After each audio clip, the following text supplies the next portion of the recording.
Today is April 27th, 2022. My name is Luciana Spraker, and I'm the Director of the City of Savannah's Municipal Archives. Today I'm interviewing Georgia State Representative Edna Jackson, former City of Savannah Mayor. Thank you for joining me today, Representative Jackson. Thank you for being here. We're going to start off with some background questions, then talk about your experience growing up in Savannah before diving into your career and time with the city, both as an alderman and then as mayor. So let's start with, what is your full name? My full name is Edna Branch Jackson. Okay. When and where were you born? I was born here in the city of Savannah, on the west side of town, in an area called Currytown. And Currytown now sits where Kate and Frazier homes are located. Okay. And can you tell us when you were born? Yes, I'll be happy to. I was born September 18th, 1944. And during that time, my mother and my grandmother and my aunt, all of us were there. But as time went on, we were living in a house that didn't have any indoor plumbing. My grandmother sent my mother to her sister in Tampa, Florida, to drive to get a job. My mother was a cook by profession. And so she went to Tampa, and the plan was that once she got a job, that my sister and I would join her down in Tampa. But of course that never happened. When that time came, my grandmother said, "No, leave the girls with me, and just send something to help take care of them." And it is amazing because as we were growing up, my mother never missed sending my grandmother money to help provide for us. And the other thing was that my mother was not married at that time. So my grandmother, I know her idea was, well, her sister's here, my mother's sister and my Uncle Jewel, who's the father image in my life, you know. And so we never moved to Tampa until my sister finished college, and she went down to Tampa to teach. By that time, my mother had, and I know I'm going beyond what you have asked, but as my mother, she worked at a place in Tampa, and it's still there. The name of the place was Connor's Corner, and it's right at 40th and 7th Avenue. As years passed, my mother met my stepfather, and they were married. And then a couple of years later, my mom opened up her own restaurant.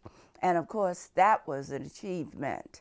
And we would go down and help her out during the summer. My aunt went down to help her as well. Mm-hmm. So, well, you actually kind of lead into my next question, which was about your family and growing up in Savannah. So let me ask a little bit about what you just talked about. Tell me about your grandmother. What was her name? What did she do?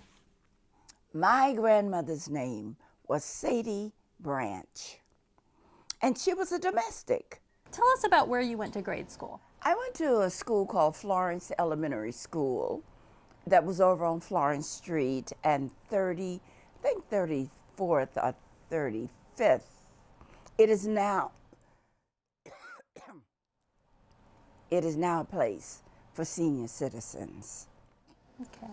And then how about, did that go through middle school too? No, back in the day, it was 1st through 7th grade. And it was a funny thing because, you know, being in school at that time and living where we were living, I wasn't supposed to be a success. As I told you, we were poor. We just didn't know it. We had all of the necessities. My grandmother believed in having us in clean clothes and made sure that we studied. And I was very skinny, and my sister was what they would call fat. And then one of the other reasons why we were not supposed to be successful was because we were dark. And back in the day, people catered to African Americans that were lighter, fairer than what we were. And we were just not supposed to succeed. But I think my mouth got me through because in my church and in my school, there were teachers that saw something in me that I didn't see in myself. And that was, we were always corrected. My sister's godmother lived next door, this big 3-story house that we eventually moved in. That's another story. But they saw that I loved to talk, so they made sure that my English was good, and I had to learn all of these poems. But that was okay. And I guess back then, they may have seen some of my leadership skills that I didn't think that I'd know anything about. And that's how we were able to succeed. My sister was just the opposite. She was quiet, studious, and all of those kinds of things. That was not me. And because she was fat, kids used to tease her, and I would fight. I would beat them up, because that was my sister, and she was my oldest sister. But she later went on to Savannah State and became a teacher. What was your sister's name? Margie Branch Williams. So you mentioned kind of the struggle between being light-skinned and dark-skinned. From your eyes as a child, talk about Savannah as a segregated city at that time? Well, we were segregated, but back then we weren't talking about segregation, and integration, because we were kids. But there were always white and Jewish kids in the community because their parents were the ones that had the corner grocery stores, and particularly in the Jewish community. You had Tenenbaums and Aaron's, and you also had, I can't even remember the other one that was right across the street from our house, Goodman's. And then you had one African American grocery store, and that was Mr. McLaughlin. I grew up in the church with his daughters. They were much, much older, not that much older. They were older than me, but they were the ones that took care of the younger children. I have a picture of my sister's birthday party.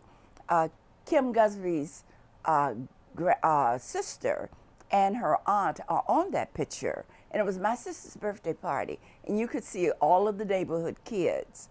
And you will see that in our neighborhoods, there were the kids that were fair, and there were kids like me, but we didn't know anything about colors, the brown bag test and all of that, because the neighbors were very involved in our lives. It took a village to raise all of us, and they keep telling us that we could be whatever we wanted to be.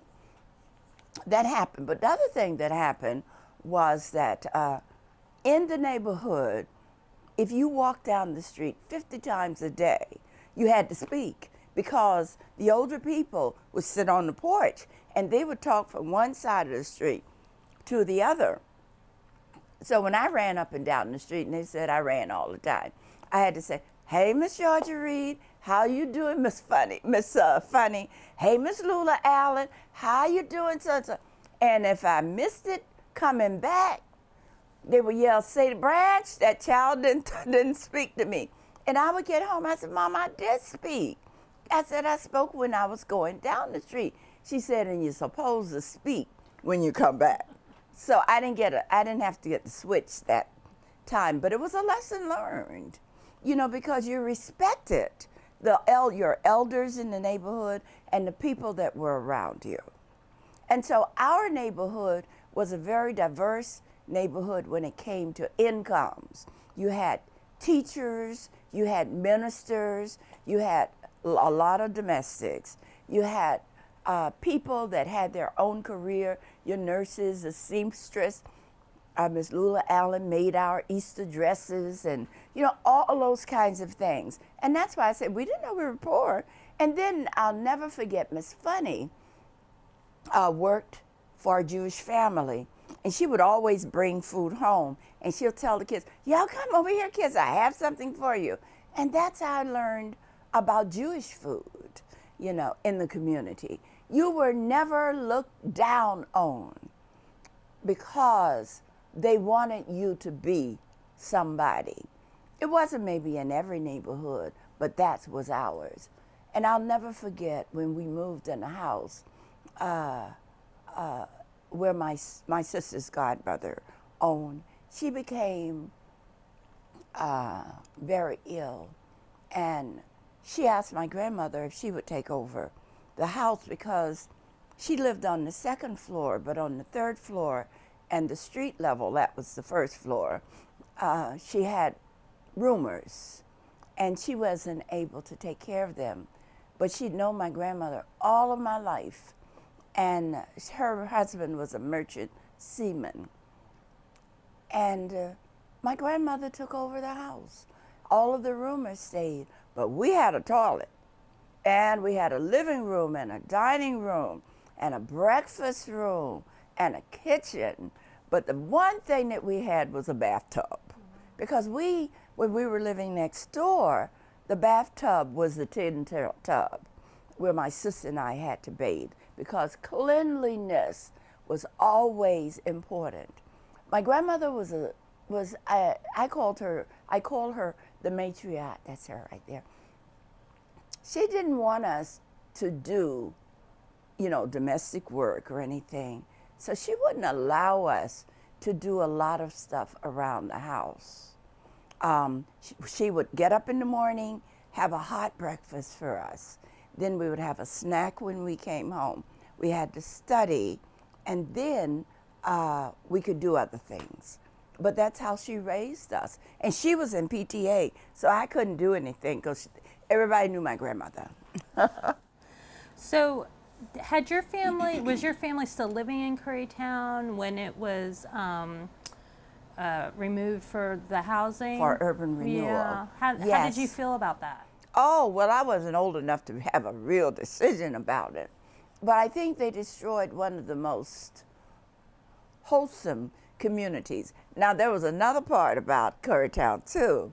We were not allowed to there were certain houses that were in the lanes, and they were the ones where they sold moonshine. But my uncle Jewel, would all say, "Come on, young man, come on, young mama, not young mama. What do he call me? Come on, little mama." He said, "I want you to come on and go with me." Well, I would skip and go along with my uncle Jewel, who was about 6'4" or 5", and he was fair with curly hair. My aunt was darker than I am, and so I go with my Uncle Jewel, and so. And he would go to the moonshine houses. And I'll never forget, I couldn't tell my Aunt Lily Mae, because he wasn't supposed to be going to the moonshine houses. But, he was such a good man. But we moved from there. My aunt and my uncle moved, of course, because the house we originally had was too small for all of us to be in there. So they moved into their own home on Park Avenue. It was one of the row houses. And when urban renewal came through, there were some of the roomers that were living with us. They told my grandmama, "Get a house big enough for us." And she did. And we moved on the corner of 31st and Whitaker. Through the years, they have toned down some of those houses. But it was a 2-story house and had bathrooms on both levels. And my sister and I had always shared a room. By that time, my sister was in college, and I was in high school when all of that took place. And but my grandmother was so unique. She knew that I was wild, and I didn't want to take piano. My sister took piano, but if the man hit me, I was going to hit him back. The only person I didn't hit back was my grandmother. since I didn't want to take dance, my grandmother said, well, you're not going to stay in this house. So the old West Broad YMCA was there, and they had dance classes, and I took dance. But in the meantime, my grandmother decided that, going back and forth, she met Mr. Law. And that's how I was around 9 years old when I joined the NAACP. And I just fell in love with this man because he told us our history, where we came from, how we got there. And he went all the way back to slavery. And I was just mesmerized by this man. And so as years went on, of course, NAACP became my life. And I met so many of my friends. And when we were in high school, I was, they had talked about the movements that were taking place. People don't know that the Montgomery movement, that in the 50s, Rosa Parks was the secretary of the NAACP, but the state of Alabama put the NAACP out of the state. So when Rosa Parks came along and sat on the bus, that's when they organized the Montgomery movement. And all of the people that were a part of the NAACP became the officers of the Montgomery movement. So we didn't lose because those leaders were still there. And so as life went on and we moved, I stayed involved with NAACP and of course my church, because we had to go to church, rain or shine, sleet or snow. And the bad part it was a good part, I'll say. I joined St. Philip AME Church with my sister.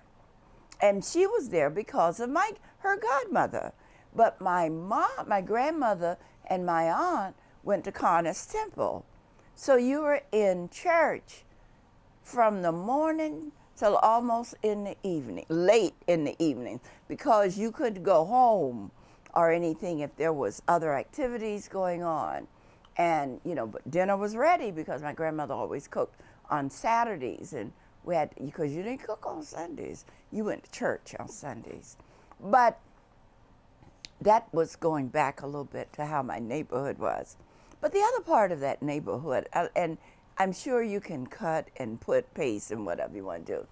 The other side of Montgomery Street was the white community.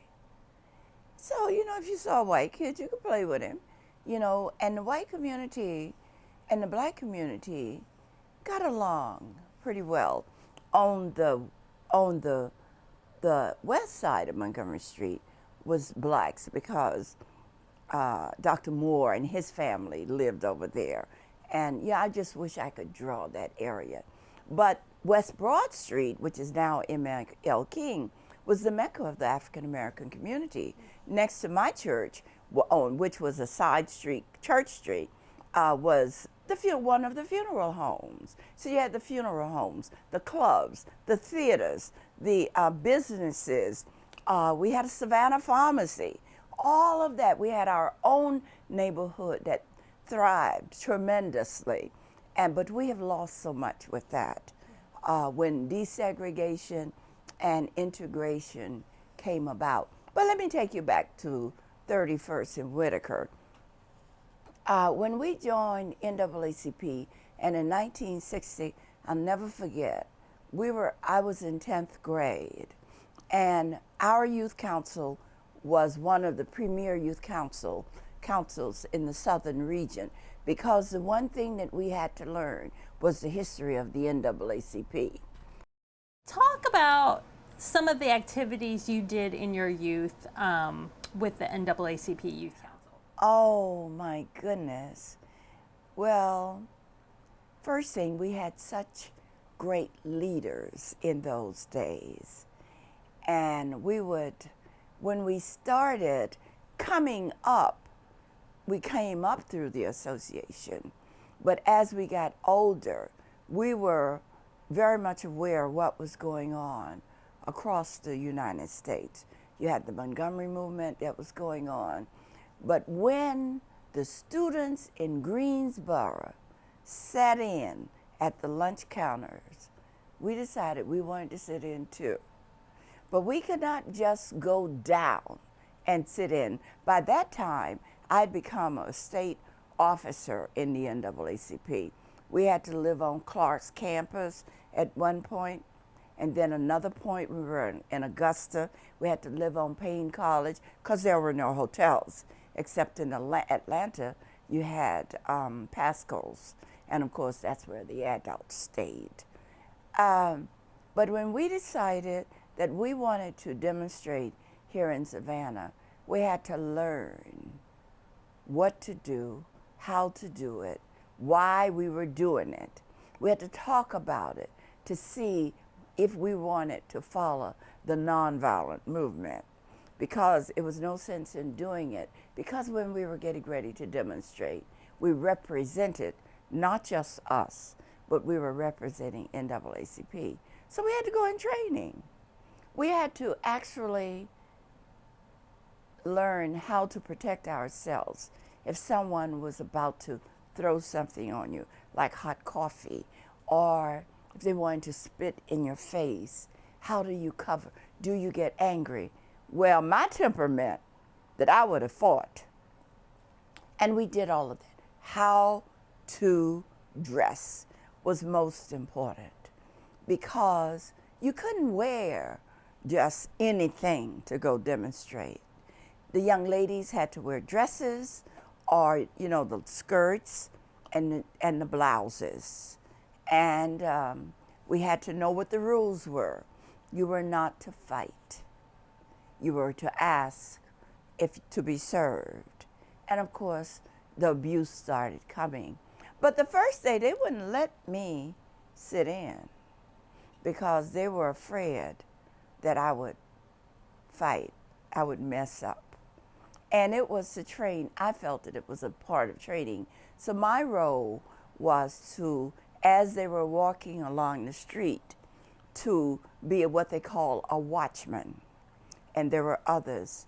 And if people were arrested, my role was to get back to First African Baptist Church.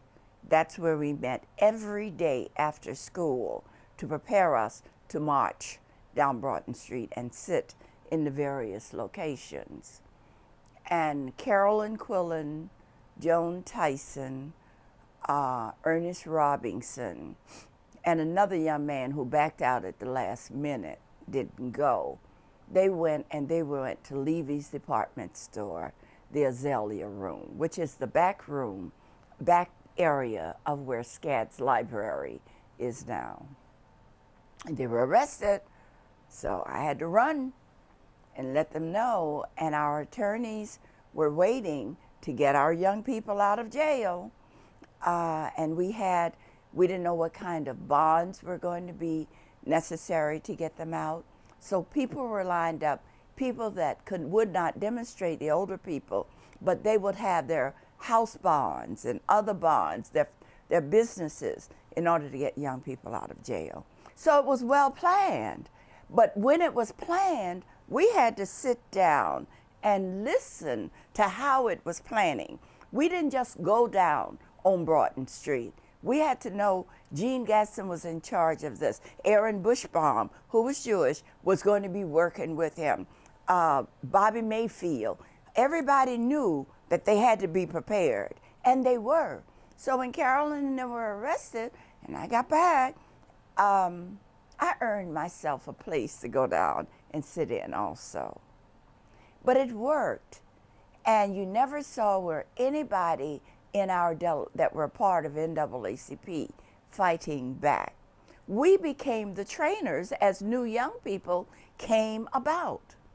And we had a youth council of 1,000 young people from all over the city of Savannah. The kids from Tompkins.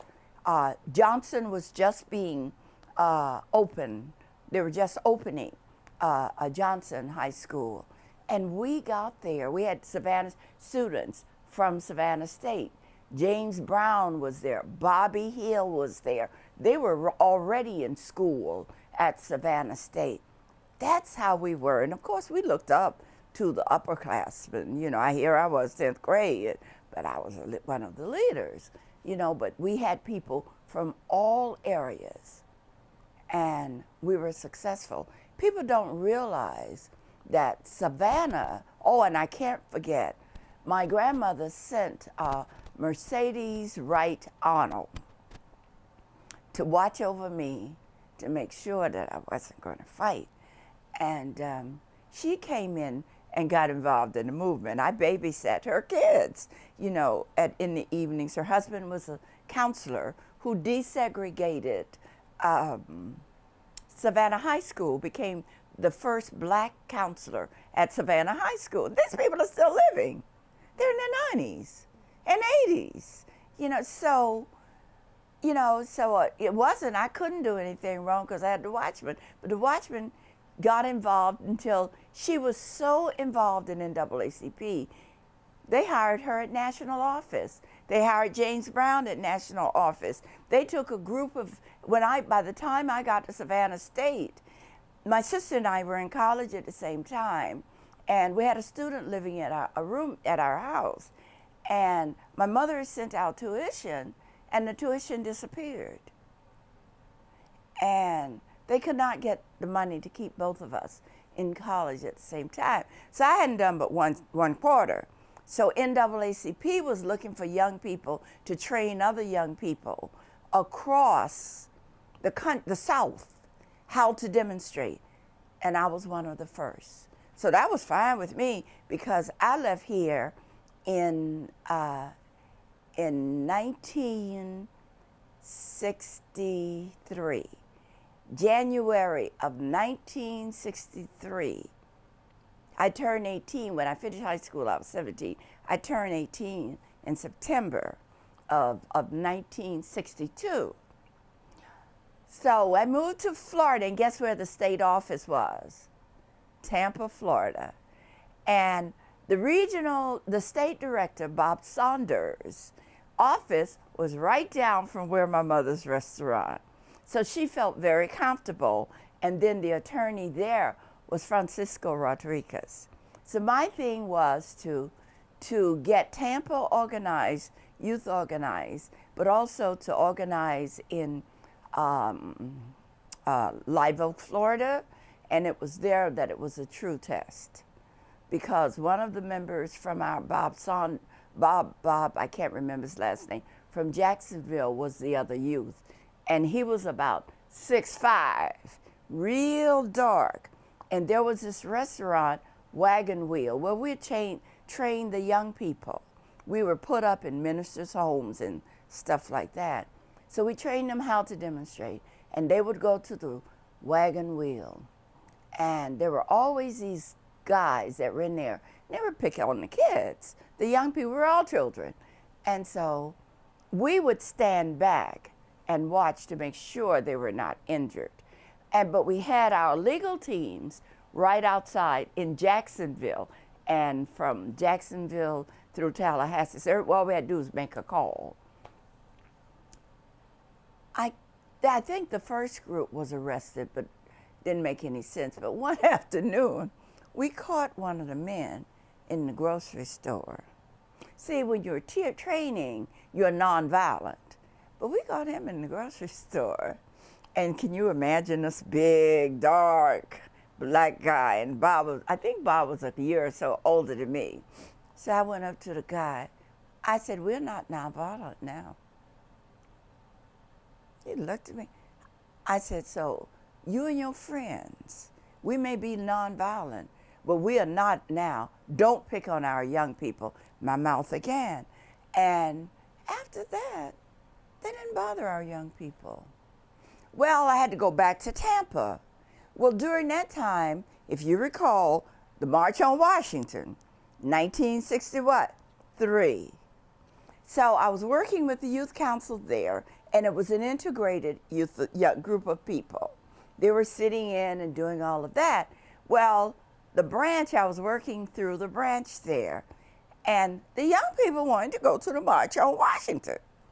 My sister had graduated, and she had moved to Tampa, and she had never participated. She said, when you get your freedom, I'll have mine. Well, I had to get my big sister because we didn't have a bus. It wasn't that many of us.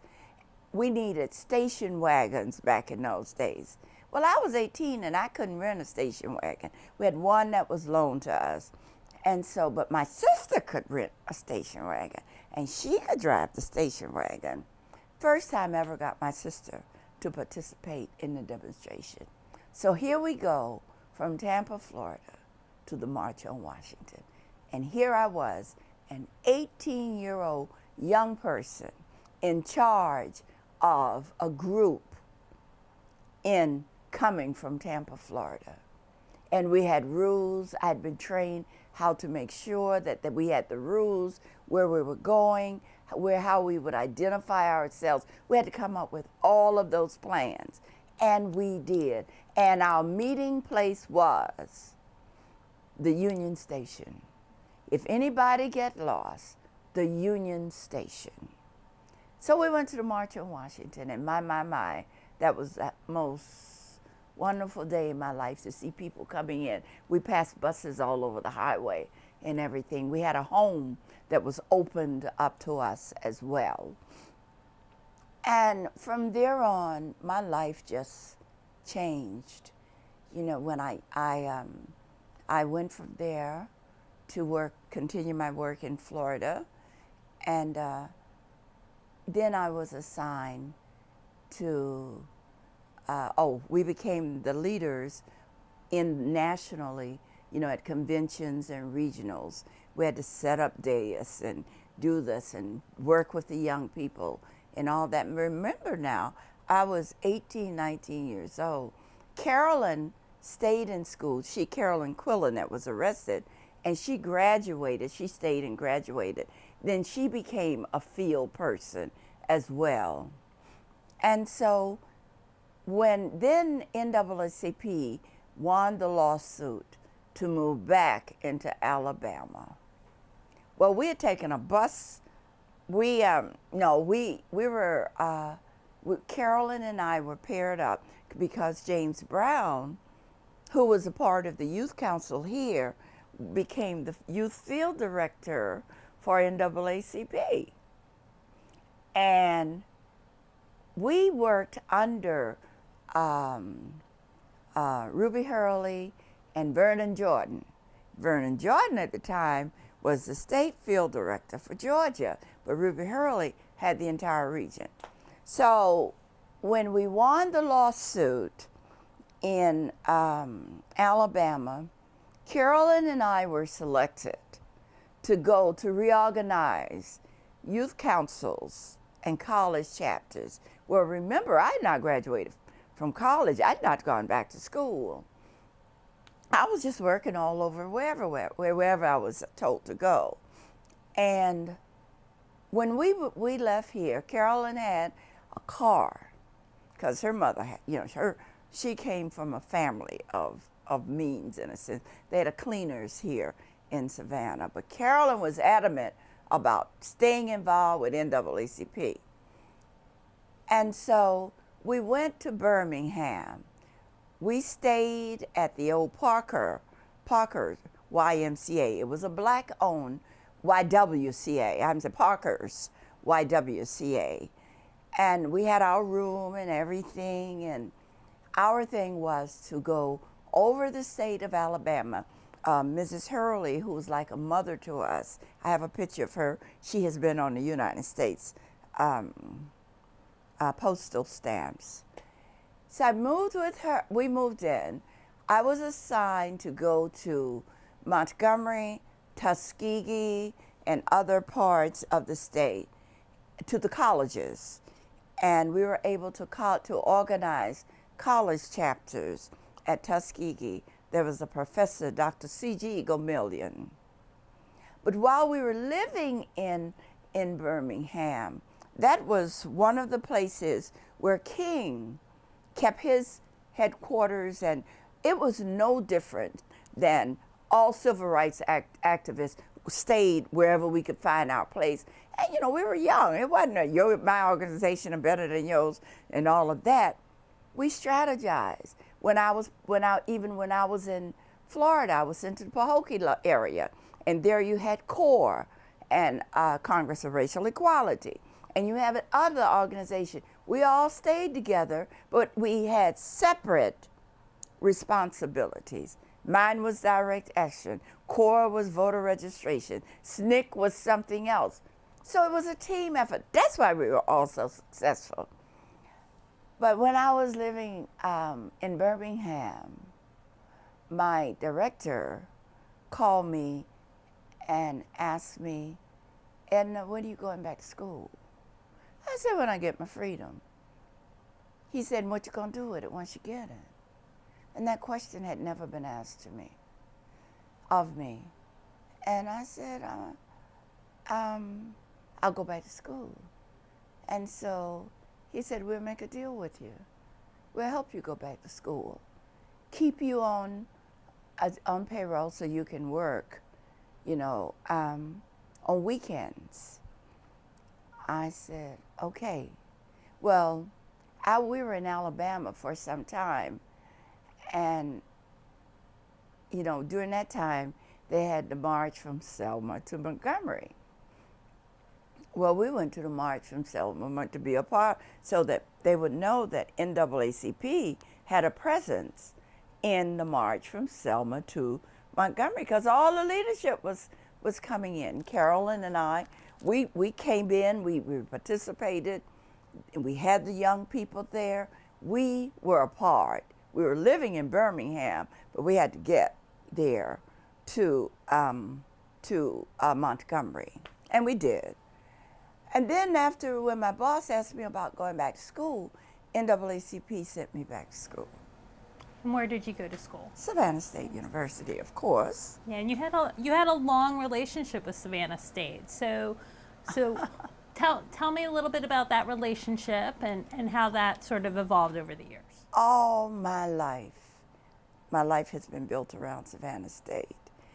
Prince Jackson, who was a professor at Savannah State, and there were others like J.B. Clemens, who was a math professor at Savannah State.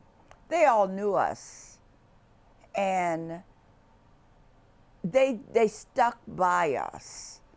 And so when I got to Savannah State, I was working in Prince Jackson's office as a student working. And that time I was able to pay the other part of my tuition. And back then they would let you go to school. You wouldn't get your little check till the end of the quarter. Well, I never got a check because mine went towards my tuition. But Prince Jackson was involved, and all of the others in NAACP. I was still active in the organization. We were still organizing conventions and doing all of those things. I went back. I changed my major. Originally, I was a math major because I knew Mr. Clemens, who attended the same church that I attended, and he wanted me to major in math. Plus, he was my drama person. He trained me in drama. Tell me about your Savannah State career. Well, my career at Savannah State was wonderful. I was involved in a lot of activities there. I was involved in drama with J.B. Clemens, Mr. J.B. Clemens, and I didn't get involved in stuff like student government or anything like that. But I didn't tell you about the time they demonstrated. I wasn't a part of that. That was Otis and them, and Carolyn, because she was in his class. But I stuck with NAACP. And then while I was in school, I met my ex-husband, and we got married. I have my son, Kevin, our son, Kevin. But I knew married life was not for me. And so we divorced. But my son could not have had a better father in his life. And he remarried. And then his wife started calling me the wife-in-law because we raised all of the children together. So after I finished Savannah State, I finished Savannah State in 1968 because I was 2 years from doing, with the civil rights work and all of that. And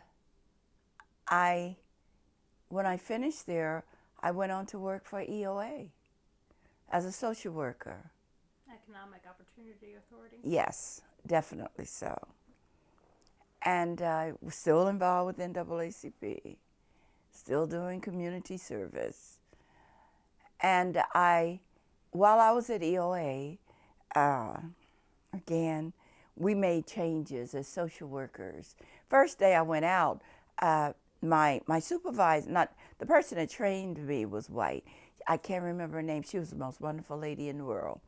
And so they assigned you to an area, and the area was Savannah Gardens, which was all white at that time. And she went to let the lady know that I was going to be her social worker. And the lady said no. She didn't want me to be her social worker.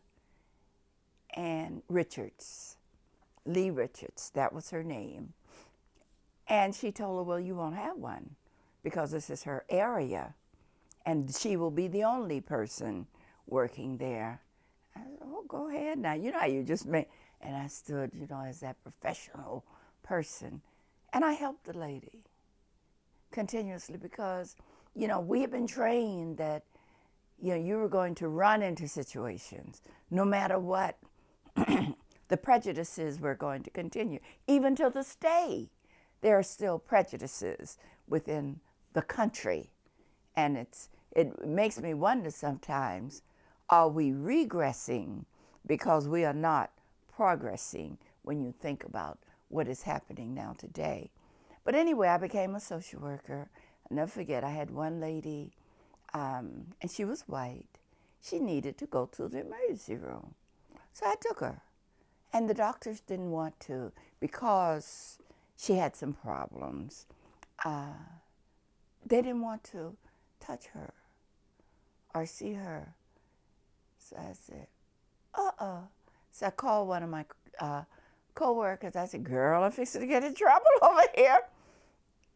And so I said, no, y'all going to see this lady.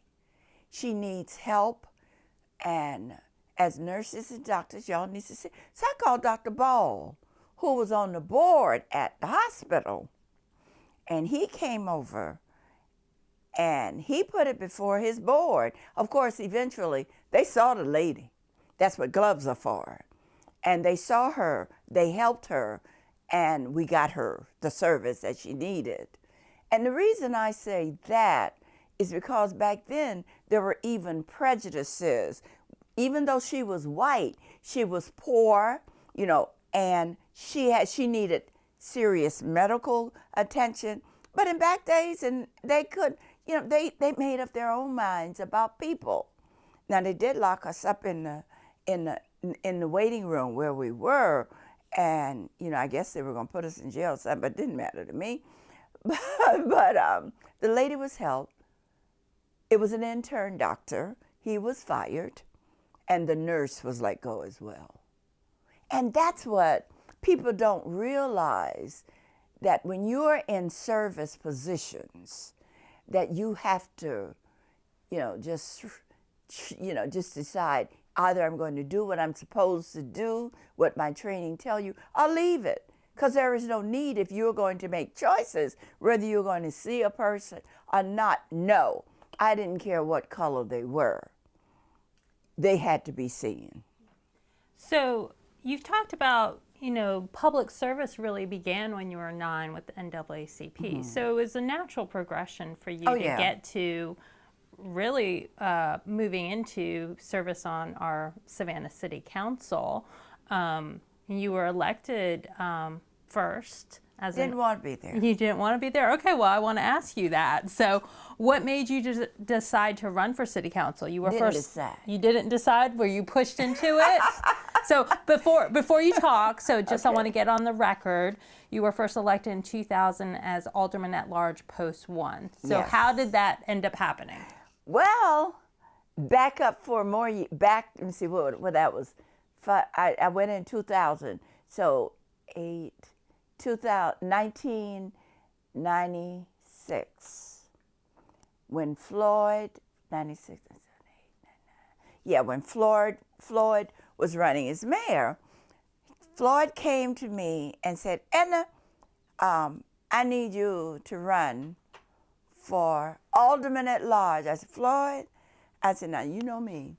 The only thing I like to do is to get other people elected. I said, you know that's me, and we got to get you in there. Well, no, but we need to keep the seat. I said, Floyd, find you somebody else. I don't want to run. I want to help get you elected. So some other people came. He got other people to come talk to me. I had to run. So I said, now, I done said this over, and I've said this over and over again. So I ran, but I didn't pay attention to my election. The thing was to get Floyd elected. Sometimes you have to make those sacrifices. I ran, I showed up where I was supposed to show up, but we needed to make sure that Floyd was going to be that first person. And he won. And I didn't. And a young man by the name of Gary Gebhardt beat me. That was all right with me. All right. So then the next time around, Gwen Goodman and Floyd, because by that time, Gwen was on city council. Here they come again. I was in this house right here. When I moved in this house? In 1971. So it's been in this house all the time. Gwen said, now, Edna, we need you to do this, and we are going to be behind you. I said, Miss Goodman, I didn't know her. I knew her, but I didn't know her. I said, Miss Goodman, I really appreciate that, but I don't think that I need to run again. Let's find somebody, and I'll be happy to help them. It is your time. I said, oh, Lord have mercy, because Floyd was running again. You remember? I said, oh, Lord, here we go again. There were 5 of us in the race. And I got 47% of the vote. And Gary Gebhardt lost, but he was further down. Miriam Center, I think, was the next, yeah. Yes. We were in the runoff. And Miriam and I used to run her former husband's campaign. That's how Gene Gadsden trained us when we were desegregating City Hall. We had to, when Petelaccus got there, we put together a slate. He was on that slate, and I'd known Miriam Center for years, I had a runoff. And the first person to come to say, I want to be a part of your team was Gary Gebhardt. And then others came. And I won the runoff. So I want to ask you about Petelaccus. So in your first term, you're at large post 1. He's at large post 2. He just passed away. Oh my God. So I want you to talk a little bit about Petelaccus and his service with the city and the larger community. Well, I'm glad you said the larger community, because Pete was a person that cared about everybody. His favorite saying, we're all God's children. And he was just a giving and loving person. He did things unconditionally. He was just there. We were talking about his passing, Otis and I, the other day when we were at the funeral. You couldn't go to a place and Pete wasn't there. He loved to dance, but he was also the medicine man. because he believed he took all these health pills. And if you coughed, he had something for you. You know, he'd say, oh, I got something for that. Or he would go and buy you something. You know, if you didn't feel well, he would go to the health food store. And so we just called him, well, we know Pete got something for that. Pete, you have anything for so and so? Oh, I got it. But he was always everybody just loved Pete. And he was there for St. Patrick's Day. You would think he was Irish because he was there doing the cars and doing everything. He was involved in everything here in Savannah, but he never asked for anything. I think I was glad when I saw that he wanted to move up. He tried to run for mayor. He didn't make it. But he ran for chairman of the county commission. We all got behind Pete. And he won. And there he was in one of the jobs that he mostly wanted to be in.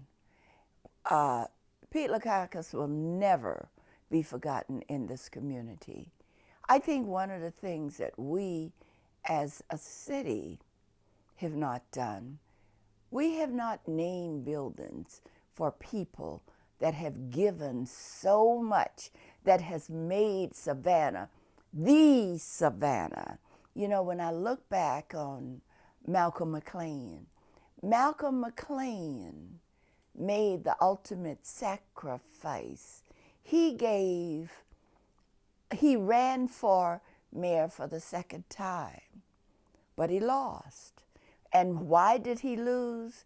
Because he desegregated City Hall. These were the workers in City Hall. And how did that happen? Because during his campaign, during his tenure, he had helped and worked to desegregate the entire city of Savannah. So when you look at it, what has happened and the turnover from a very segregated city council to now a desegregated city council to a majority African American city council. But our perspective on that was that no matter who you were, what position you had, and particularly in the position that I was in, and I wish that Judge Gaston had been able to see this, he would have been very proud. And I'm deviating from the question that you asked me, and we will get back to that. And you're going to have to repeat that question. One of the things that I was saying was that we've not recognized some of the individuals. You know, I wish that our courthouse, they're doing an extension, and it's the county's responsibility.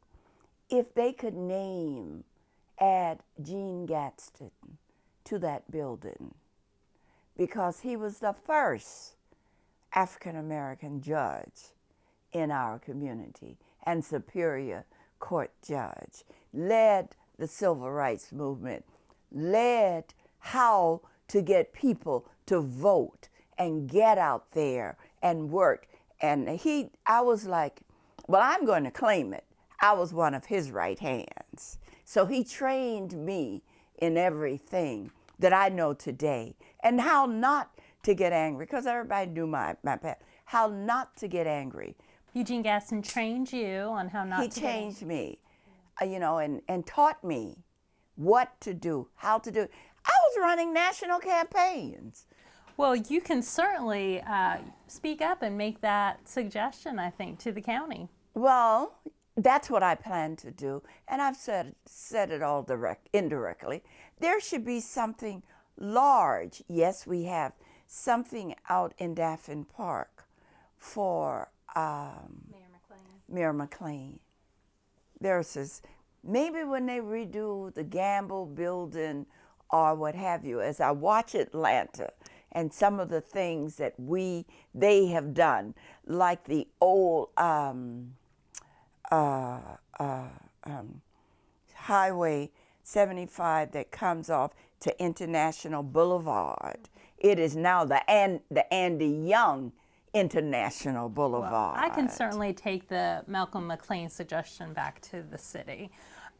So I appreciate that.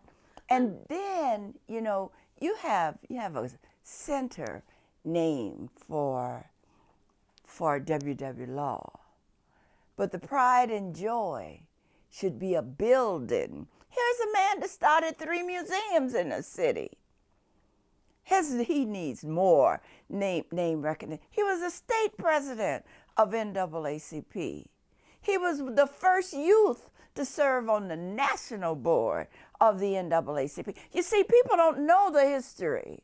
And our young people, I always say, people say I had to write a book. It's not about me. It's about these great people. Mercedes Wright Arnold, who now lives in Atlanta outside of Conyers, Georgia, has a daughter here. She has been the person that would ride back and forth with me being in the legislature.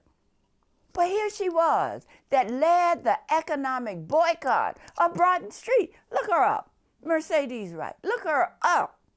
You will see what she did, how we shut down Broughton Street because we couldn't sit at the counters. We could serve you, but we couldn't sit at the counters. Grocery stores closed. There was only one grocery store chain that stayed open, and that was Food Town, Food Fair, Ken Sadler's daddy. He always had black folks working in his business, and the other location was West Broad Street, Yakam and Yakam, Lang's, Yakam and Yakam, 3 big stores in one, Yang's. I worked at and I usually when I can't think of it. Thrifty's, 5 and 10, the riches on that place. And that's the kind of stuff that I'm telling you that people don't know the history. I think the best thing that's about to happen now is to take that overpass down off from over Broughton Street. They tore down because of urban renewal. The old Union Station, one of the most beautiful buildings in the city of Savannah, even though it was segregated now. We did, but it was one of the most beautiful buildings. So, all of this, that was the history again. Mr. Law told us about all of this history, why we should appreciate everything. He was a walking book. He was a walking And I could talk about him and Gene Gatson and so many people. I could make you laugh about mass meetings and Mr. Henry Holmes, and those are the people that were in our lives. And the old guard has died out. And now those of us that we aren't, they just call us old fogies now. But we are history books. We know the people. We knew that Addie Bird Byers, who was a school teacher, could have lost her job because she stood at a meeting and said, I am a member of NAACP. Here is my card, her membership card. Because then people they would lose their jobs in the public school system because they were members of the NAACP. That's power. That was powerful. Esther Garrison. Don't get me on that. I know I'm supposed to be talking about me, but I'm talking about people that touched my life. Well, I have a question that's about other people, okay. but is also about you too. Okay. So, we were talking about me getting I won the election. That's where we were. Well, actually, we're a little bit past that. So, okay. So you're serving as alderperson. Mm-hmm. And you served under Mayor Floyd Adams, and then you served in Mayor Otis Johnson's administration. Mm-hmm. So I want to ask you, when you compare the two of those mayors, talk about their different leadership styles. Floyd Adams was, and we had nicknames for him. Tell us. Huggy Bear. Because he loved the city, and it was about the city that he fought so hard for. Floyd encouraged me when I first came into office. He said, Edna, I want you to get involved in Georgia Municipal Association. He said, because that's how we want people to know that our city wants to be engaged. And he was very much involved. As you know, he became the president of GMN. That was the last time that we had the president. I almost made it, but I lost the election, in my last term as mayor. But he also reached out. If he did something that we were not happy with, we didn't talk about it on that platform. But we could say, now, Floyd, so and so and so and so and so. People in this community loved him because, remember, Savannah was rising under Rezakis, the Rezakis administration. Then you had the lady, the first female, and then you had Floyd Adams. And we had grown to be recognized as a city of leaders, not black leaders, not white leaders, but a city where people, as we are known as the place to do business, it started out with Floyd Adams. He was recognized across the state of Georgia, just as Rezakis. People still talk about them. And Floyd was engaging. Now, there were times when Floyd would get upset, or we would get upset with Floyd, but we knew what we had to do. But it was Gwen Goodman that could handle all of us. I learned so much from that lady. I learned how to be calm. I watched her, and she kept Floyd. She wouldn't say, she would sit and do this, and she wouldn't say a word, and everybody would talk. And then she would lean forward, and she would say, Mr. Mayor, so and so. You couldn't hear a pin drop. And I learned that from her.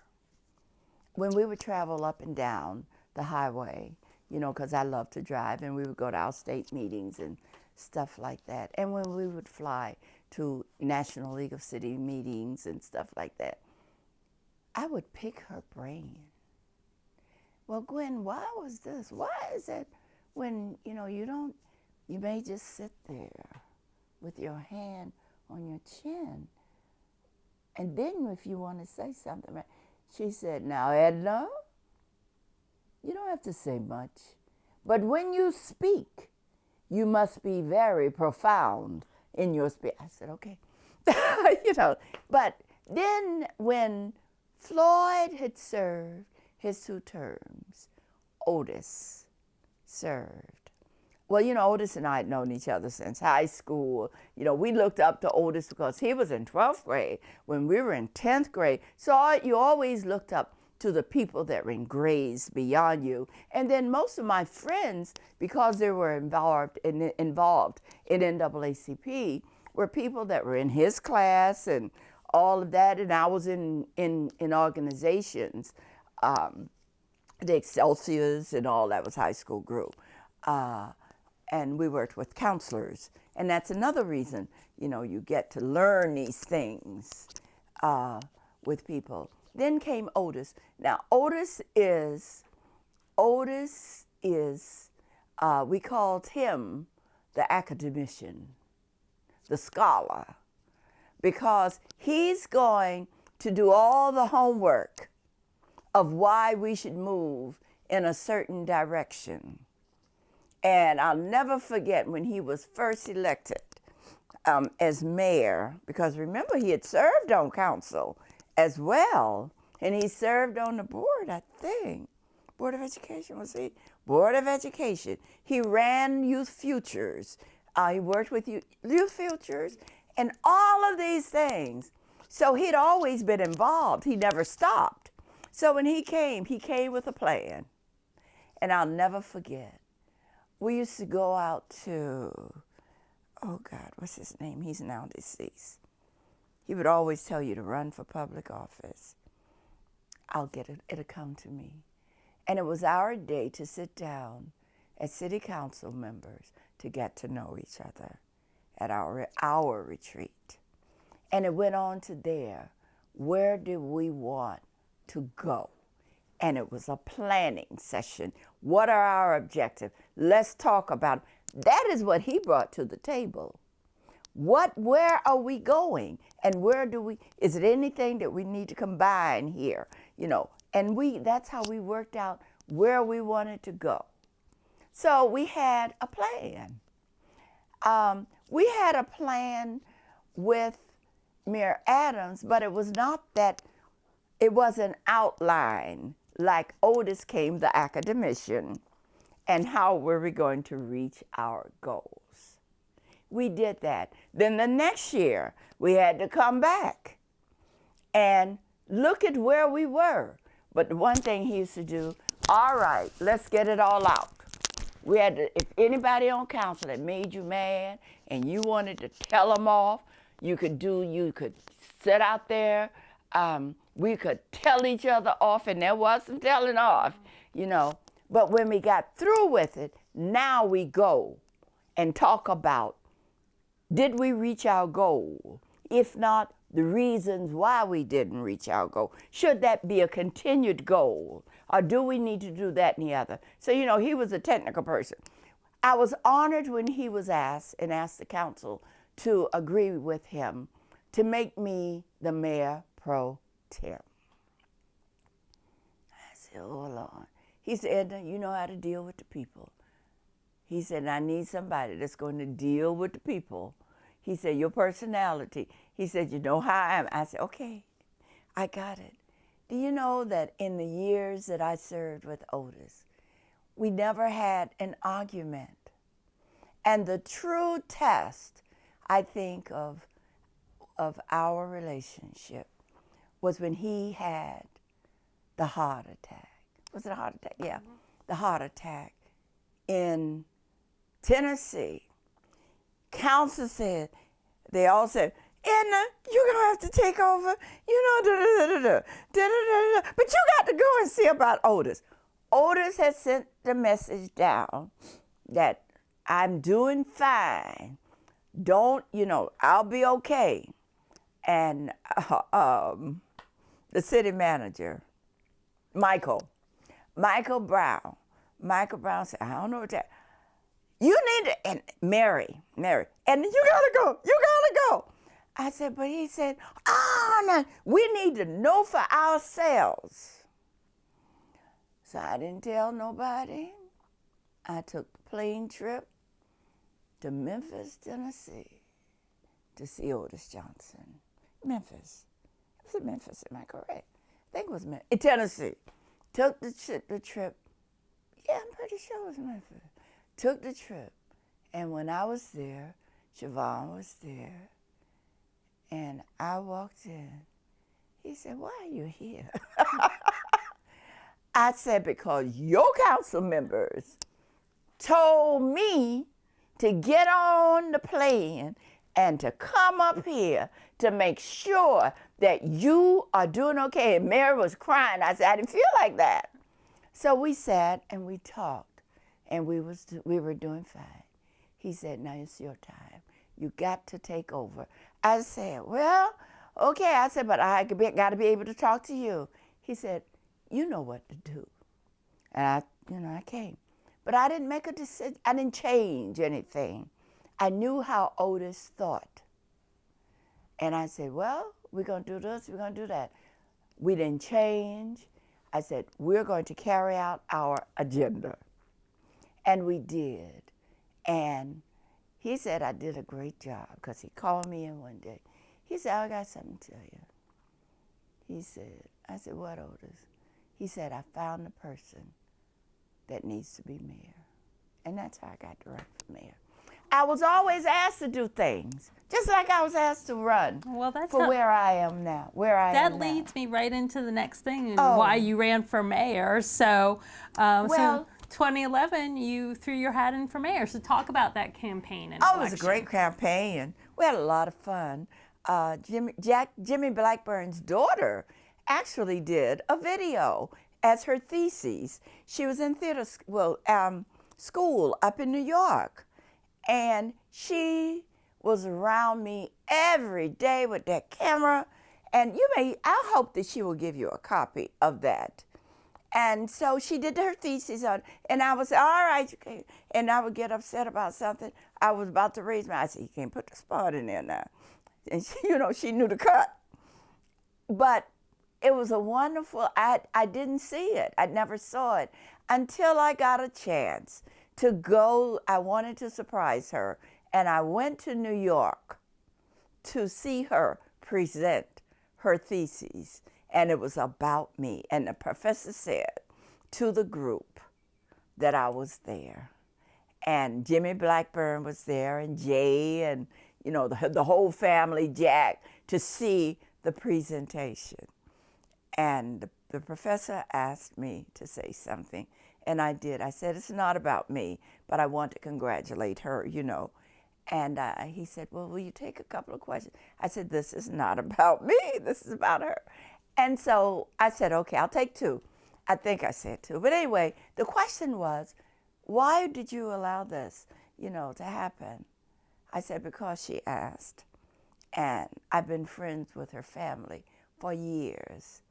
And it was a way to tell the story of what an elected official goes through, particularly when you're moving up. I said some crazy stuff or whatever.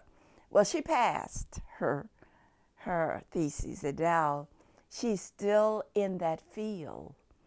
I don't know where Khaki is the other daughter, who came up under Van's leadership when he had the youth councils and all of those things. So I was honored that she had asked to do this. But anyway, back to where we were. I was the mayor, and we got through Otis's administration when he returned. And of course, that was his second term. My campaign, we carried on pretty much the same agenda. So what were the major initiatives and goals of your agenda as mayor? Economic development, housing, and bringing industry into the community. And to carry on, as you know, CETA had been organized, but they came and talked and wanted to expand and have the Economic Development Authority that would be an offshoot of CETA, but to involve other communities surrounding us, because we're landlocked. But if companies were going to come into this area, Savannah had to be involved. So that is why we were organizing the Economic Development Authority. And we did it, and it's still standing. And when you look at all of the growth that has happened in the southern part of this area around Liberty County, Pembroke, all of these towns, Pula, my God, look at what is happening around the port. Look how everything has grown. We knew that if people wanted to move out into another area, how were they going to ship them? So we planned, and it has become very, very well known, and you see the growth that it has brought. Housing. Otis started talking, well, it was Mayor Adams that started talking about infill housing and putting in housing. And because I don't know if you remember this, we had a hurricane and Baker Street was flooded. The city and it was under Floyd's administration. We had to buy out all of that property. But that is when infill housing started. And that is when he started with the Brownsville and the development of Brownsville area and getting people into buying houses. He worked through the banks. Carver State Bank was one that set up classes to tell people how to get your credit straight so you can open up an account, so you can have your account. So Otis continued that. Michael came to us and talked to us about buying up Riverside Gardens and all of that. Look what's over there in Pennsylvania. It continued under my administration. You don't always have to have something new, but you can always continue. Someone said just recently, Look at all the houses that's over in that area. But the one thing that we got housing, oh, we tore down the old Felwood homes. Look at Felwood homes now, the area for senior citizens. We have to talk about our seniors because they were the ones that were living in areas where there were dilapidated housing and what have you. So as you look at it, one started and everybody continued. Van is continuing what is going on, but everybody have their own things that they wanted to do. Mine was, again, the economic development area, but we couldn't forget about the housing and bringing jobs to this area, making Savannah the city of choice, helping out conventions. We had that big convention center sitting over there. We outgrew that in a hurry. So it's things like that, and getting our neighborhood associations trained and active. Look at the neighborhood association. They're very much as involved in what is happening. I'll never forget, when I was an alderman, I would go, being at large, that meant that they expect you to come to every meeting. I would work me out a little plan. And sometime I had 5 meetings in one night. I would be on the way at 5:30 to the 6 o'clock, make my little remarks, answer any question, go to the 6:30. And then if that was, then it was another one that was around 6:30, I'll tell them, I can't stay now, I got to go over here to so-and-so and so. And they understood. They just wanted to see your face, to keep them informed about what's going on. That's why Savannah started training other people. When Van came over to city council, he and Otis, the youth council, which would be a mechanism for the young kids to migrate to becoming a part of the Chatham County youth group. So those are things, you can't use the word, I did that. No, we all did these things. The suggestions may have come from all over. Clifford Hardwick used to say, it's not about the I, it's about the we. And it's more about the we. And look how we still stick together. We've added another mayor. And people see us, it was a joke at Pete's funeral the other day. Otis and I were sitting together, and then Eddie came in, and Eddie said, well, we got 3. And then Van walked in, there's the 4th one. We joke about it. We go to things where they want the mayors. We have to show that we are still together, and that is what was important. We talk to each other. You're a team. Let me ask you about a team. So city council is a team, but you also have some additional team members, city manager, city attorney. Talk a little bit about the manager and attorneys that supported you. Rochelle Smaltoni was the city manager at that time. We thought under Otis she was doing well, but there came a time when we needed a change. I have to say that Rochelle knew city government. She knew city government. But sometimes the other traits of people make it almost impossible for people to work together. And we had to look how to keep the city together. Rochelle and I worked, we would have morning meetings on Monday with the city attorney and with her. And we would look at what we had done, where we wanted to go. And then some of that started changing. But, you know, there's always a ram in the bush. And Stephanie was the assistant city attorney, assistant city manager, And Stephanie brought a calmness about her. And she was a city manager. And we knew we had to get a permanent city manager. So we were getting together to talk about who should we get.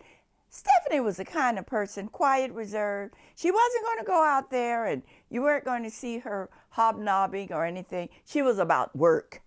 She knew finance. She knew operations because she'd work in just about every area of the city. She knew it because I would say things at our morning meeting. And she would say, when she was appointed as interim, she would say, Madam Mayor. I said, oh yeah. I said, okay, Stephanie, what's wrong? She said, well, let's talk a little bit about what you're saying. And I would talk with her and Brooks, and 9 times out of 10, she was right. So I said, okay, I got you. You know, because she wasn't just the city manager. We became friends. The city attorney was a friend. We were a team, and that was the most important part. We made each other look good. That's what I can say. But the one thing that I changed when I became mayor, and you may remember this, Christmas, we always, when I became the mayor, I got this from Savannah State. We would always have a big Christmas thing within our office, you know, and just have a day where everybody brings something and what have you. And so I said, you know what? People didn't know me. They didn't know what my style was going to be.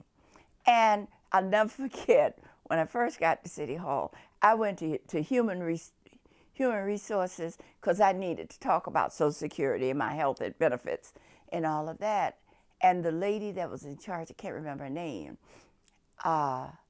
she wasn't there. So Billy, you know, Billy that works up there, I went up there. I said, well, can you tell me when she'll get in?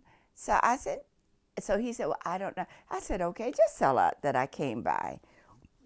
Excuse me. So he said, can I help you? And I said, yeah, you may be able to answer some questions.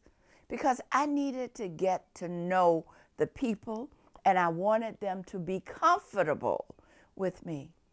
So I told him what I wanted to. He said, oh, I'll make sure that you get that. I said, oh, you know, he doesn't talk. And so one day he got on the elevator. We were on the elevator together. I said, oh, I like that shirt you got on. He wore plaid shirts. I said, that's a cute one.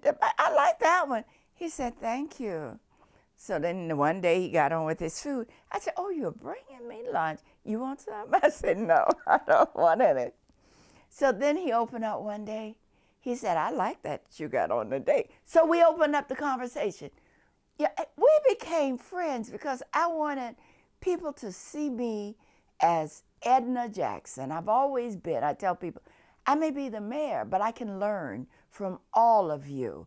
And that was important. I don't want you jumping when you see me working. Come up in my office. If you got something you want to talk to me about it. Let's talk about it.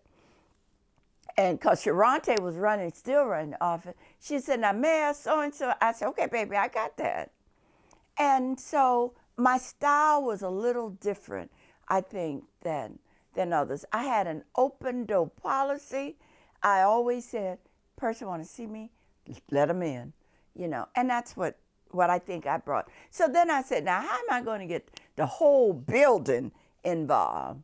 So I decided we were going to have a Christmas party. I talked to my staff about it, and Edith was in the office, and I said, we need to put together a committee.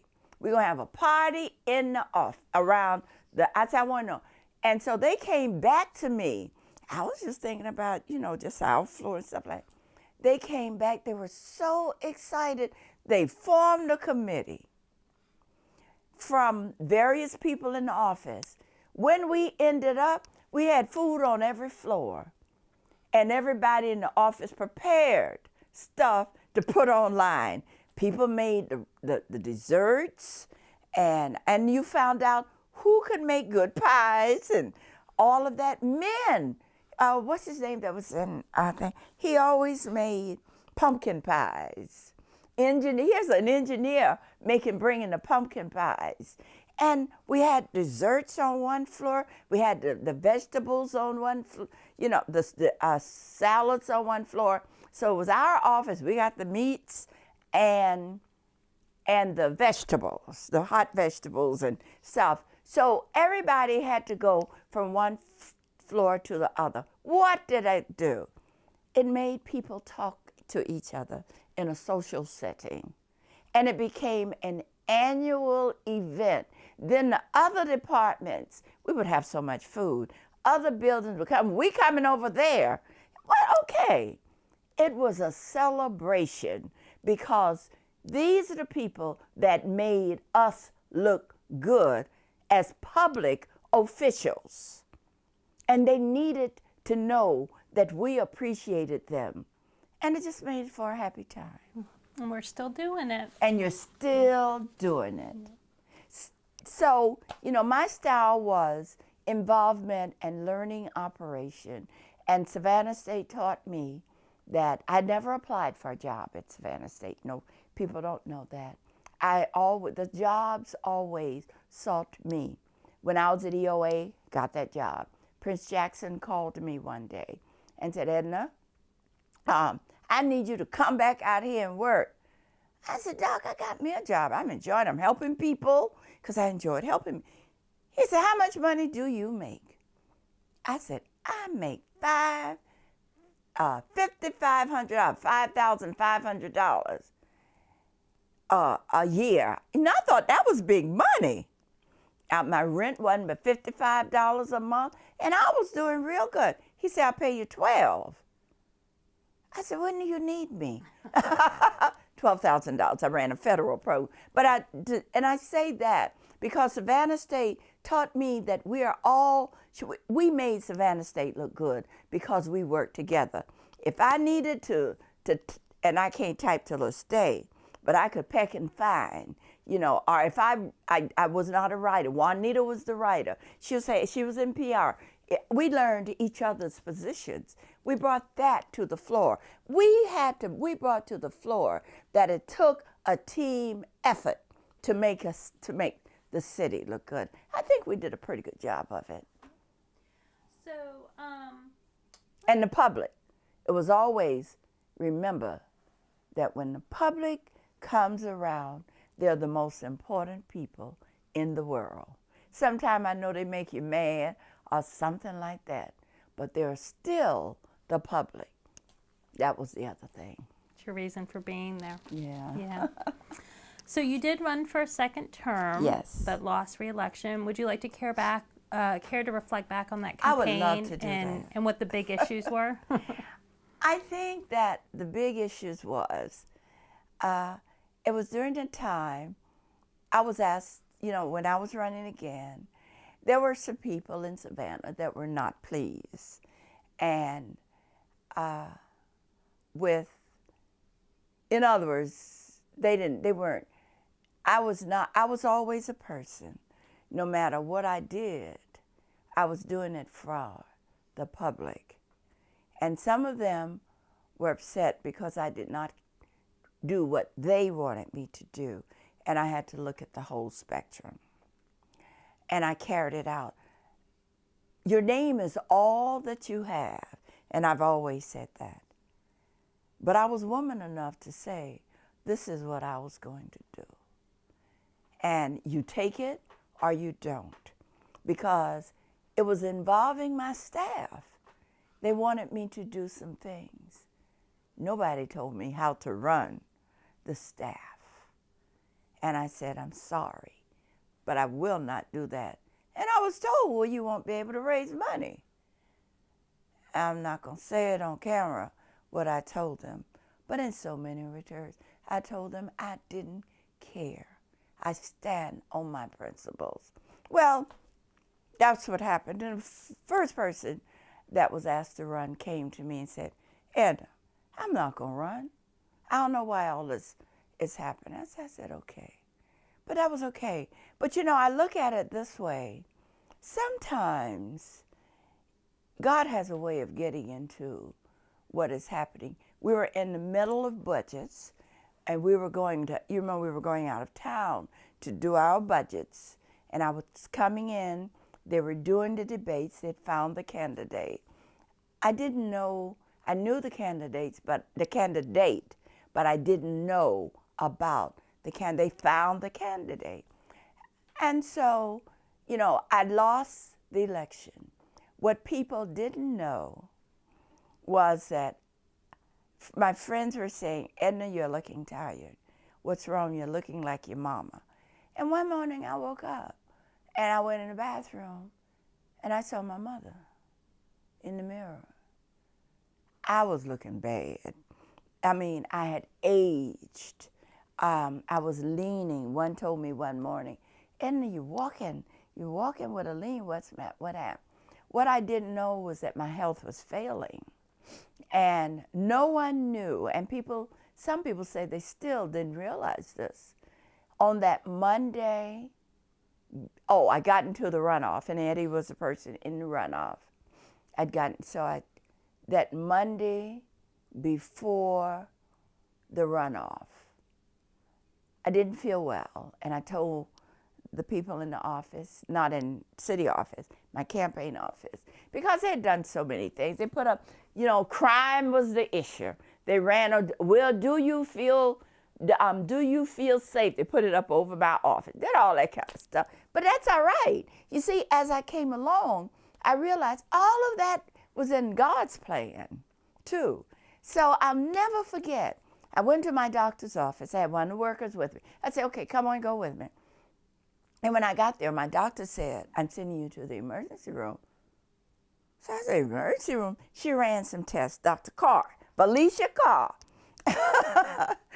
And she said, I said, okay, I'll drive. I'll go into the emergency room. So she said, you can't drive. I said, oh, and I knew she was serious. I said, okay. I said, well, I have someone here. They'll drive. She said, if you leave my office, you're not in the ambulance, I will not be your doctor. So I knew she was real serious then. So I said, oh, the ambulance was on the way. And I did not know that I was having a heart attack. So they called Dr. Nwasu, who I'd never had a heart doctor, but I knew him. And he came and he said, Edna, he said, I'm going to keep you in the hospital until Wednesday. I said, no, you're not. I said, tomorrow is the runoff, and I have to be in the office. He said, I'm running some tests now. The only way that I will let you out of this office is that my vitals were dropping. And he said, unless your vitals come back up. I said, do whatever you want to do. I said, hook me up. All that kind. I can see joy in some things. I didn't feel, oh, Lord, am I going to survive? No, because it was God's will. So I said, okay. But he said, I'll let you out. He said, your son can come get you at 3 o'clock, but you cannot go to the office till around 6:30. I said, okay. And my son brought me home. And my car was in. So I stayed. I said, well, I'll wait. They're going to pick me up. I got in my car, and I drove myself to my office. And they said, what you doing here? So then they locked me in the office. Nobody could see me. I had an inner office. And they locked me up. And when, long story short, I lost. and I conceded to Eddie. And then, he's a man, and we watch it. Here I got a room full of people. They're totally upset. And I said, don't worry, I'm going to be okay. They said, you aren't upset? I said, and I told them, some of them didn't know. And I said, it's God. And so I invited Eddie to the office, and we talked to tell him, we transitioned in a sense. And he told me, I told him, I don't want to share the conversation. But from that day on, we've never had a problem. We'll call, he said, hey, how you doing? I said, I couldn't do what Van did. I said, me either. We were talking about some of the things that when they had the march. Remember the march? Mm-hmm. I said, he's okay. He'll be okay. Because Otis was with him, and I was at WSAV, and I came down later, but I came in the back. There's a picture of the three of us on the balcony, and I didn't have a mask on. I said, oh, Lord. They always had to tell me put on the mask, And Eddie's wife and I were in a fashion show together, and we just made friends. He has a wonderful wife. And so we just all made friends. If I said, you tell my friend, I said, I haven't seen her in the store yet, because we shop at the same stores. We were modeling for the store at that time. And so, and every time we see each other, how you doing? I'm doing fine. Ran into him the other day at the ham place, Honey Ham. I said, you picking up your Easter dinner? Yeah. I said, okay. I said, I'm in the line too. Stuff like that. Sounds like the former Mayor's Club is a bit of a team that supports each other, it's too. It's a team. Yeah. You have to be. All of us made mistakes. And you're the only ones who understand that. Oh, yeah. We understand. Why should I be angry with people? We didn't always. What people don't understand is, even on city council, we didn't always agree. But I can give you a little secret. When we would be out, when we traveled together, when we had to go to conferences and all of that, Ken Saller started us out, said, all right, Goose. You know what that meant? We were going to have us a Grey Goose party. Where at? I said, come on to the room. And we would sit there, and we even at city council, all you had to say was Goose. And people don't know that. We would argue, we would have a time, but we may have argued, but we were respectful. And we would go and we would walk across the street. I don't tell you where we go. But we would go and we would just sit and talk and drink some Goose or whatever, anybody else, a glass of wine. Because it wasn't about us. It was about the city. And that's the thing that, to me, the most important thing to me was with the council. It had to be about the city. We didn't all vote together always, but I bet you 9 times out of 10, we knew who was not going to vote for something. One of my council members, Tony Thomas, he said, Edna, I can't vote for it. I can't vote. I said, okay. If there was something when Otis was was the mayor. When Otis was the mayor, Otis and I would talk in the morning sometimes.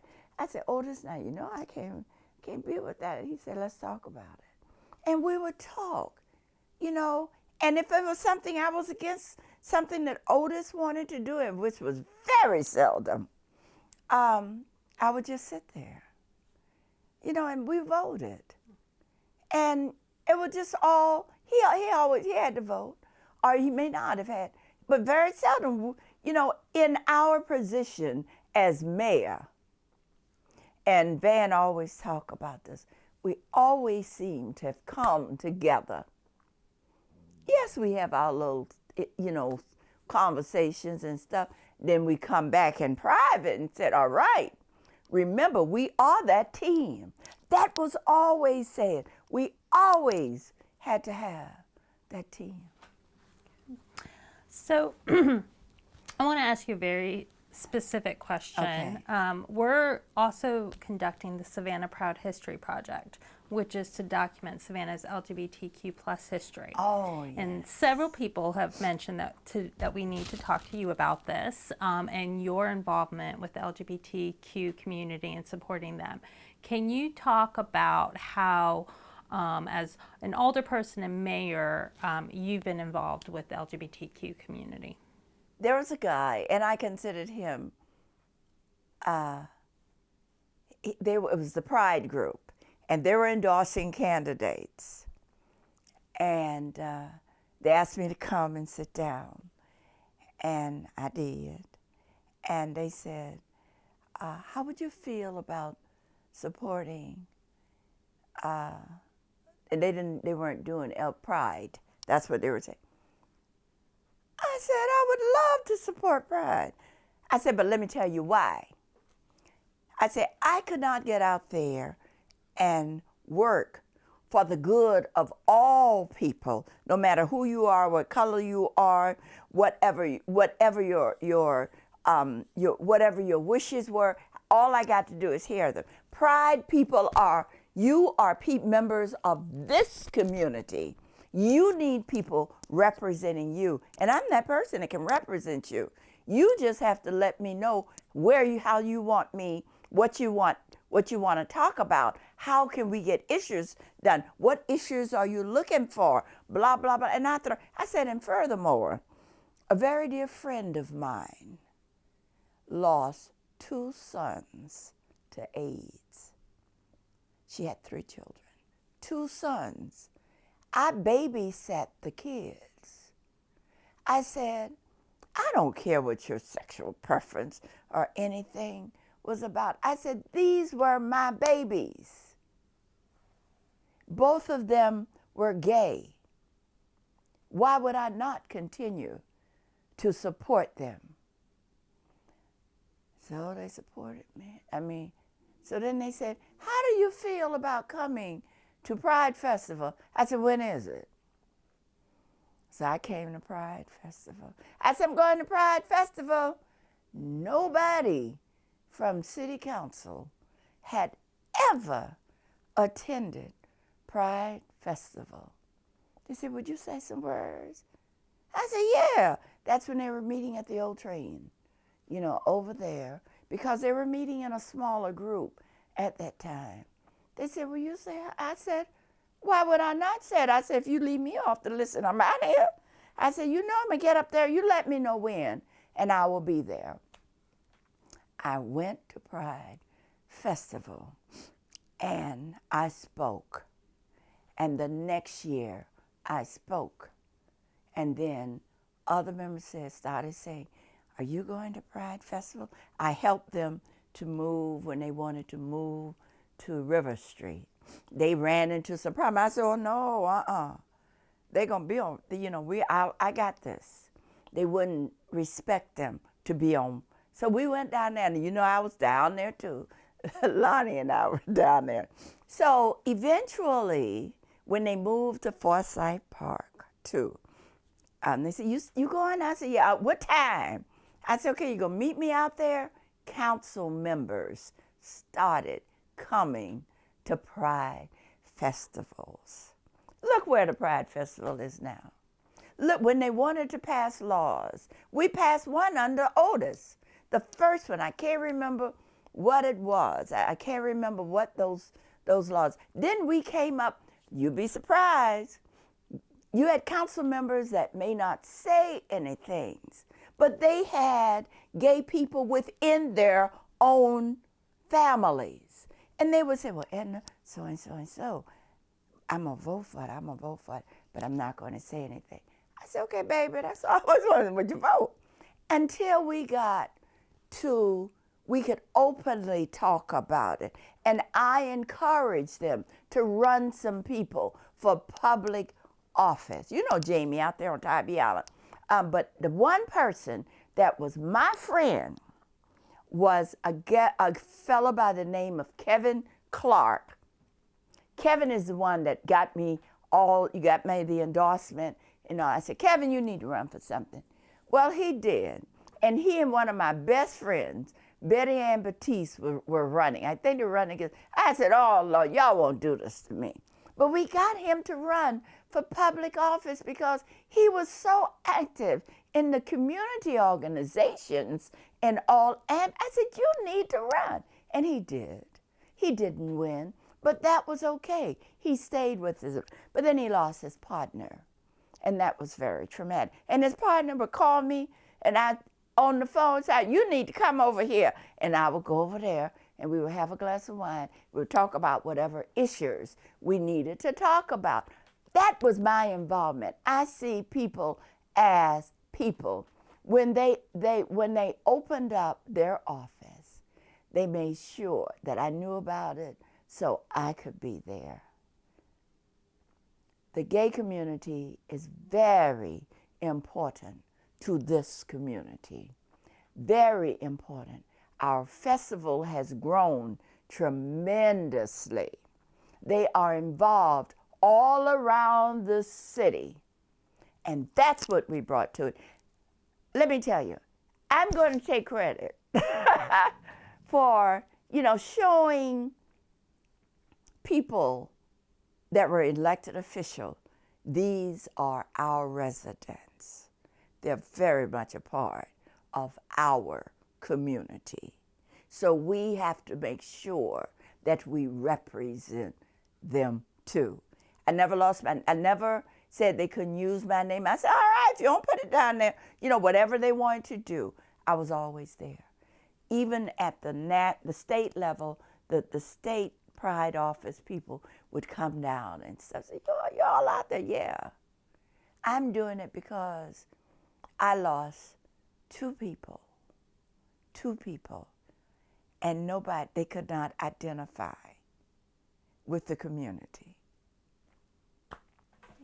And they were raised here in Savannah, too. So, since you've left the mayor's office, it was not the end of your elected service. So, you have since now been elected to the state legislature. Can you tell us why you decided to run? Because I was asked. And you're going to run again?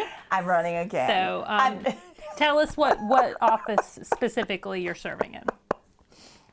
I am serving as state representative for the 165th District. My classmate from first grade was our Mickey Stevens. Mickey Stevens was our representative, and he became very ill. And, he was home, and he called me one day, and he said to me, Edna, I want to do it one more time. And it was during the pandemic. And I said, well, the pandemic. He said, come on over here. You got to do it with a man. And I went over. And our class, Otis's class, my class, and some other people around here, we ran his campaign.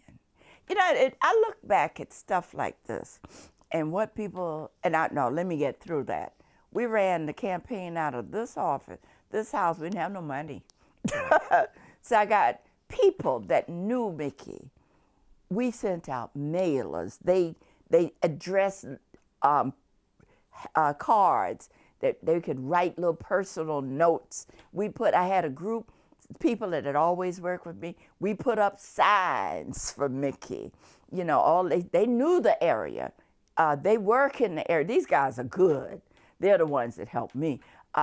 They put up all the signs. I had another person that put up all of the big signs. All we had to do was tell him the location. He had his people put up the big signs. And we won. Mickey won, and we had Regina Thomas. She was very active in the campaign. You had Linda Wilder active in the campaign. We got Mickey. Ann Westbrook, that's running now for the 163rd. She was involved in the campaign. We got people involved in a campaign. And he won with all those people that opposed him. We beat them. Sitting and running a strategic campaign. So back to me. We didn't have Mickey. Mickey passed away. The governor could not appoint. They had to run someone. And so I was called. I had asked, Al Scott and I were talking. So I said, Al, I'm going to ask Regina because it was reapportionment time. We needed to get somebody quickly up to the Capitol. And I called Regina. Regina and I were raised up together. We run against each other, but we're friends.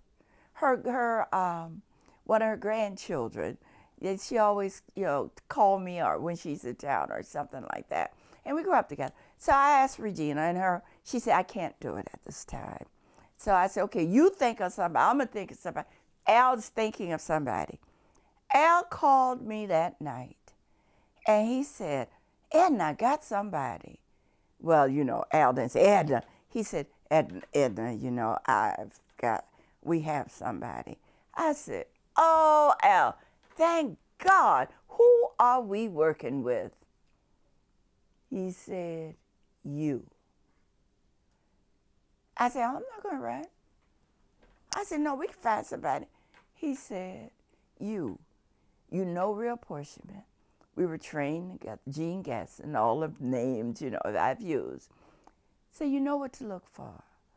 Joe Murray and all of us used to sit down at the table and look at maps and look at lines, and all that. Gwen Goodman, all of us. So I said, Al, if I run, I said, let me think about it first. So I said, I called him back. He said, well, I want you to know your friend is the one that said that you should run. I said, who? He said, Diane, his wife, my church member. So I said, well, okay, so I said, Al, I'll do it. I said, I'll just run and finish out the unexpired term if I win. So he said, you win. So then when they opened it up, 5 people were running.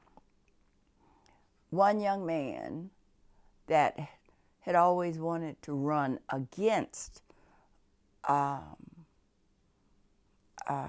Mickey, and we had talked to him and said, no, you don't need to do that, over a couple of times.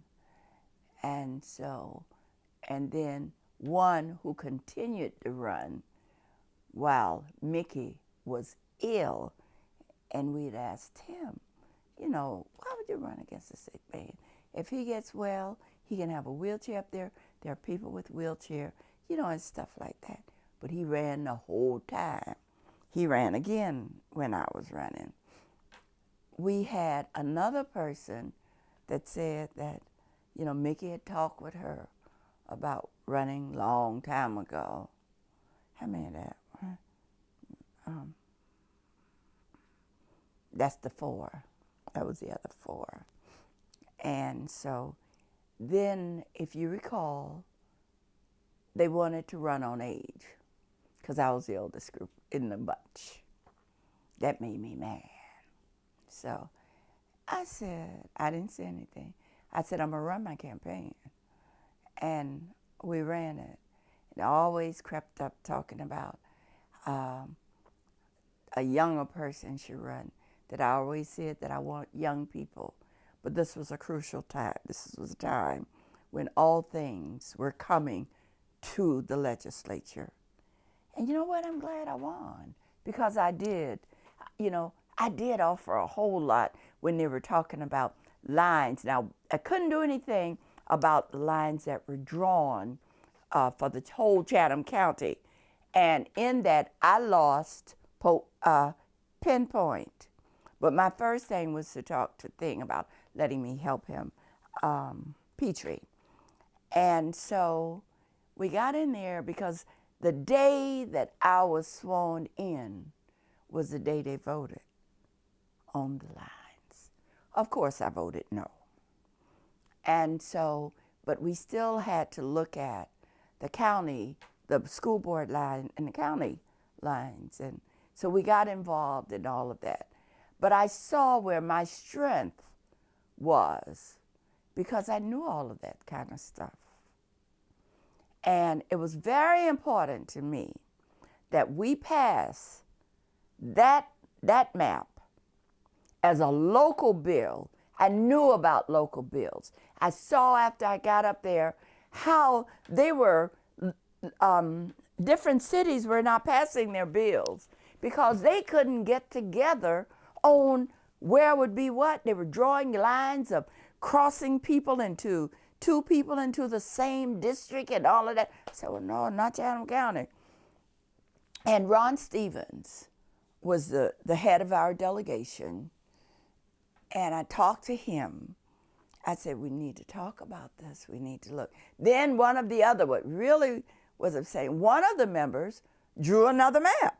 The members of our delegation, we said, no, we didn't know about it.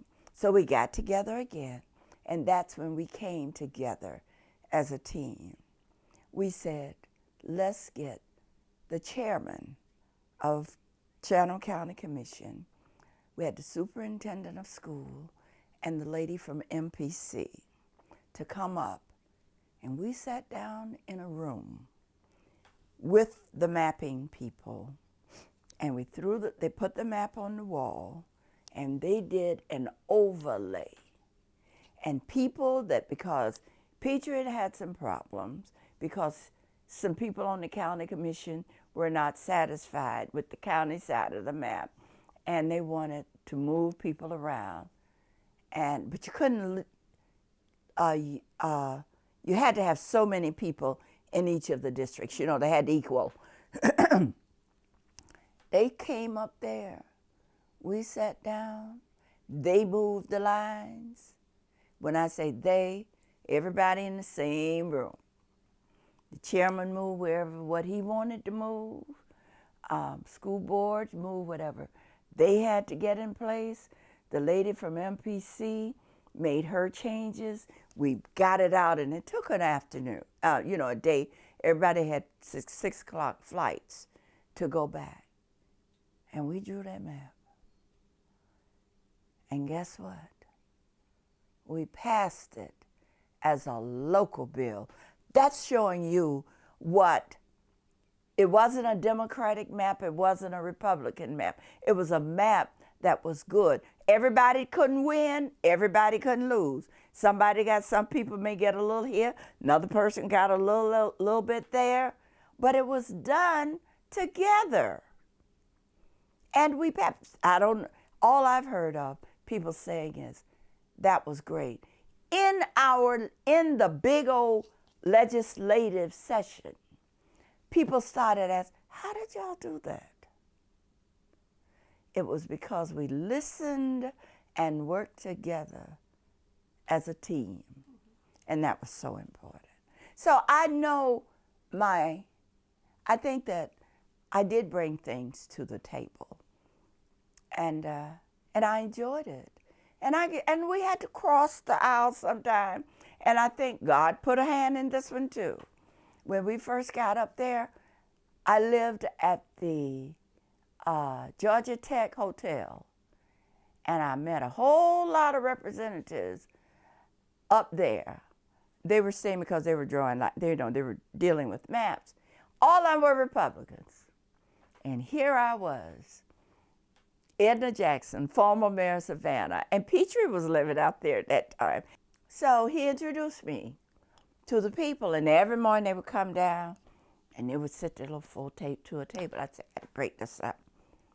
So I went down early one morning. They don't notice. If they ever see it, they say, she got us.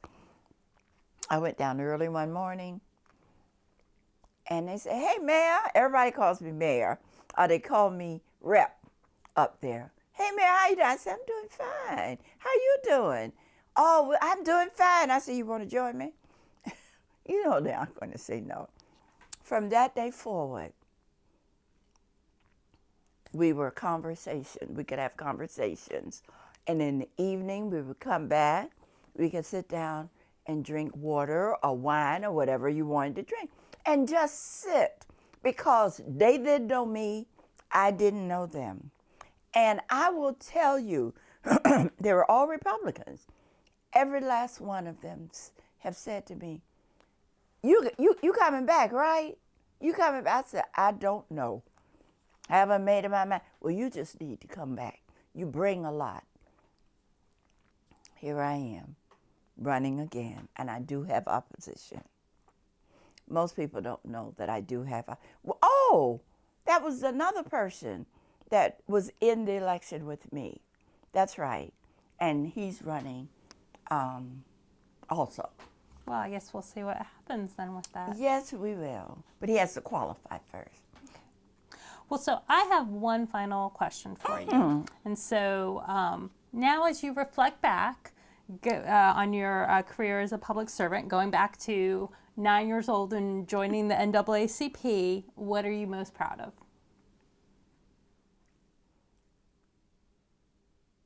I think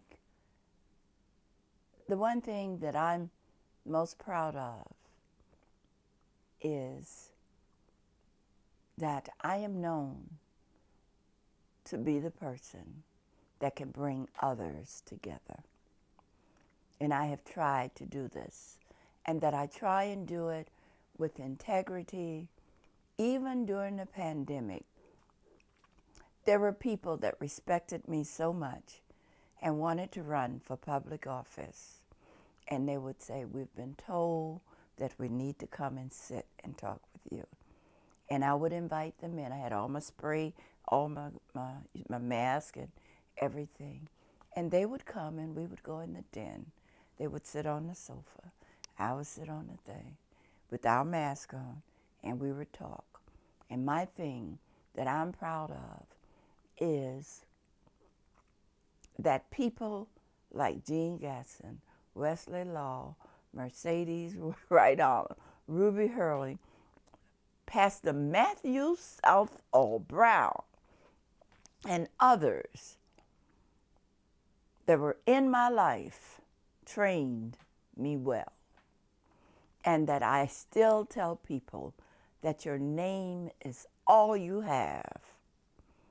If you lose your name in a positive way, you lose the respect of the, if you lose your name in a negative way, then you lose the respect of the people. It's not about me. It's about what I have done in this community. If nobody ever said that Edna did anything, I know what I did. And I'm just proud. And I can sit back, and I know that I did affect change, positive change in this community. And people have always been with me, whether they were black, blue, purple, orange, polka dot, or what have you. They have always been with me and respected me. And I listened when I was wrong. To this day, I still listen because I'm not always right. So that's my life. That's how I am. But it all started from my grandmother, and I put her first because I was around her more than I was around my mother. My grandmama, I have ways like my aunt in a sense. My mother was a quiet person. My sister had her ways and stuff. But people saw things in me that I never saw in myself. But as I reflect back, I know where I got that training. I can name the people who taught me things, who helped me in my life, both in the white and black community and across this nation. So I'm just plain old Edna Jackson. People say, what do you call me? What should I call you? Should I call you Mayor Jackson? State Representative Jackson? Do I call you Miss Edna? Oh, what? That's Lord have mercy, that one. What do I call you? I said, don't you ever forget that I'm just plain old Edna Jackson. That's all that I am. Well, then on that, I will say thank you, Edna, for sitting down with us today Thank you. and sharing your story. Thank you.